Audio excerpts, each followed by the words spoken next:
Bom dia, bom dia, bom dia!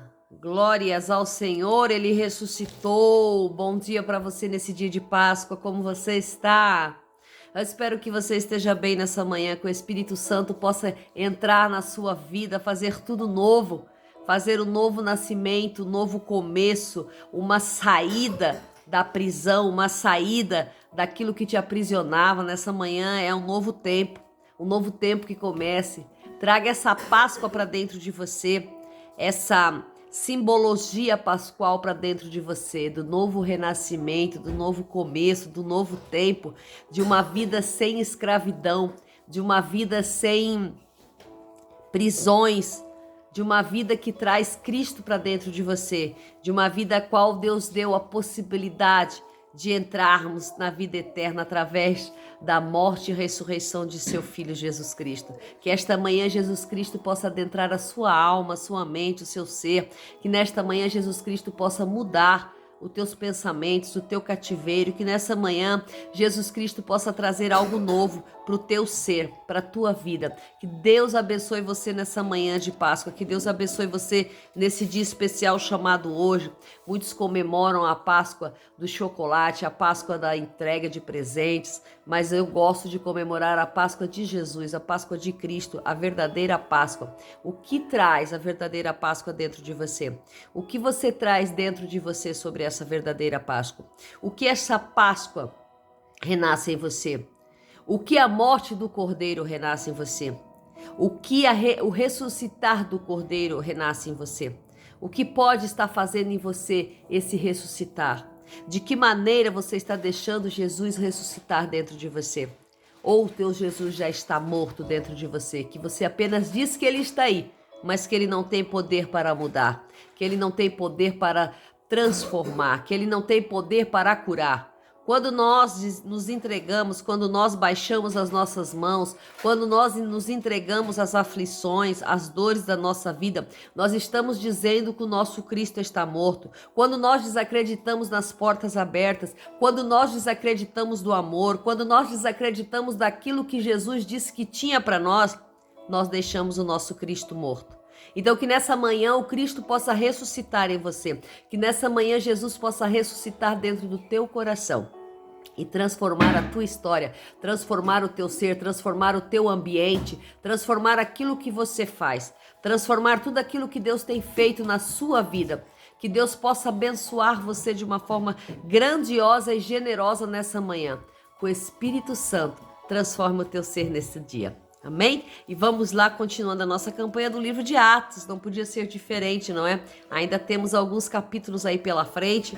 Louvado seja o nome do Senhor, ou seja, 2 capítulos, mas que aí vai nos dar uns 4, 5 dias no mínimo do livro de Atos ainda para findarmos. E você que está nessa campanha, está fazendo, tenho certeza que Deus está falando ao teu coração, que Deus está ensinando a você como tem ensinado a mim, que Deus está te dando graça através da palavra matinal, que Deus está te dando refrigério nessa manhã pascual. Que Deus abençoe você. Vamos lá, capítulo 27 hoje para começarmos amanhã, que diz assim: e como, vou baixar aqui um pouquinho o volume, e como se decidiu que navegássemos para a Itália, entregaram sob custódia Paulo e alguns outros prisioneiros a um centurião cujo nome era Júlio, da corte Augusta.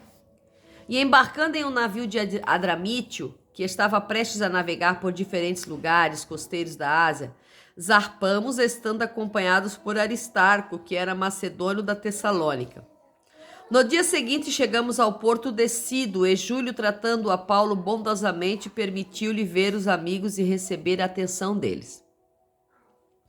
E navegando dali fomos a Sotavento, a costa de Chipre, por causa dos ventos contrários. E tendo atravessado os mares da Cilícia e Panfilha, chegamos a Mirra, na Lísia. Ali o centurião achou um navio de Alexandria que navegava para a Itália e nos embarcou nele. Amém, glória a Deus. Então aqui nós vamos ver a chamada 4ª viagem missionária de Paulo. Paulo está preso, mas está fazendo missões, não é incrível? Paulo está aprisionado, Paulo está como um prisioneiro, mas é considerada a quarta viagem missionária de Paulo. É a quarta e última que ele vai fazer, que ele vai em direção a Roma. E por quê? Porque ele pediu para ir, porque não havia acusação plausível. Não havia acusação sobre Paulo que o fizesse com que ele deveria ir aprisionado a Roma. Mas como ele apela por César, como ele apelou para ir a César, para ir ao julgamento maioral, né, ao maior julgamento, eles não tinham como tirá-lo dessa situação. Então ele começa a sua quarta viagem missionária. Aqui nós vemos que Lucas está indo com ele, porque ele se coloca, é como se decidiu que navegássemos para a Itália. Ele não diz que Paulo navegou, ele diz que eles navegaram. Então, navegássemos, fala de nós, que nós navegamos. Então, provavelmente, bem certamente, Lucas estava junto. Então, Paulo é entregue e alguns outros prisioneiros a um centurião chamado Júlio. E esse Júlio embarca em um navio que vai fazer toda ali aquela trajetória de Adrimítio, da Ásia, né, Aristarco, Tessalônica, depois no dia seguinte vão chegar a Cido. E aqui é interessante no versículo 3 que vai dizer que esse Júlio, ele tratando Paulo bondosamente, permitiu que Paulo fosse ver os seus amigos e receber a atenção dele. Veja, eles descem ali no porto para uma pausa da viagem e Júlio tinha um coração maravilhoso. Júlio era um homem que estava levando os prisioneiros, era um centurião que estava levando os prisioneiros, mas permite que Paulo visite seus amigos ali na cidade onde eles chegaram, em Cido. Então, em Cido, Paulo desce em Cido para falar com seus amigos e receber atenção. Paulo estava preso, Paulo estava aprisionado há mais de 2 anos. Então, ele teve a graça de Deus, ele foi agraciado por Deus para ter ali a visita, para poder visitar os seus amigos e receber a atenção deles. Veja, então Júlio foi um coração bondoso que Deus colocou na vida de Paulo para essa viagem, a qual já na primeira parada em Cido, ele permite que Paulo desça do navio e vá visitar os seus amigos. Qual prisioneiro tem direito à visita de amigos? Qual prisioneiro, né, o centurião vai deixar o prisioneiro ir lá dar uma visitada nos amigos? Mas aqui era algo especial, era algo celestial. E quando as coisas são celestiais, elas são diferentes. Quando a mão de Deus está sobre nós, é diferente. Os tratamentos são diferentes, né? Aqui Paulo está recebendo um tratamento de bondade. Veja que botaram ali, tratando a Paulo bondosamente, com bondade, o caráter de Deus, com bondade. Então, que tratamos os nossos amigos, inimigos, aqueles que nos fazem mal, tanto aqueles que nos prejudicam, com bondade. Tratamos bondosamente as pessoas. A bondade é um caráter do Senhor. Então, que nós possamos ter essa bondade, um coração bondoso, um coração rico em bondade. Isso é gracioso, é grandioso. Na presença de Deus temos um coração rico em bondade. E daí eles navegam, né? Navegam para a costa do Chipre.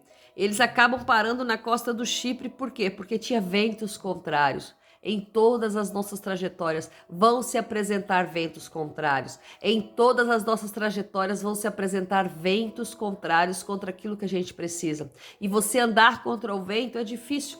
Você caminhar contra o vento não é fácil, porque você é levado para trás. Às vezes o vento é tão forte que empurra você, que você tem que fazer mais força para persistir na sua caminhada. Então eu quero dizer para você nessa manhã, faça mais força se você está vivendo um vento contrário. Se esforce mais, porque se você firmar os teus pés no chão, calçados, e se esforçar mais, você vai conseguir prosseguir na sua caminhada. Então, nem sempre a gente consegue fazer a nossa viagem, a nossa trajetória, a nossa jornada sem termos ventos contrários. Veja que Paulo primeiro ele foi tratado bondosamente e depois já veio o vento contrário. Então, quando você é tratado bondosamente, quando você recebe uma bondade, um carinho, um afeto, quando você recebe algo de bom, justamente depois já vem os ventos contrários, já vem aquela rajada de vento para tirar você do sossego, para tirar você da estabilidade que você se encontra. E ali diz que então eles atravessaram os mares, mesmo com os ventos contrários, eles chegaram ao bom porto. Hein?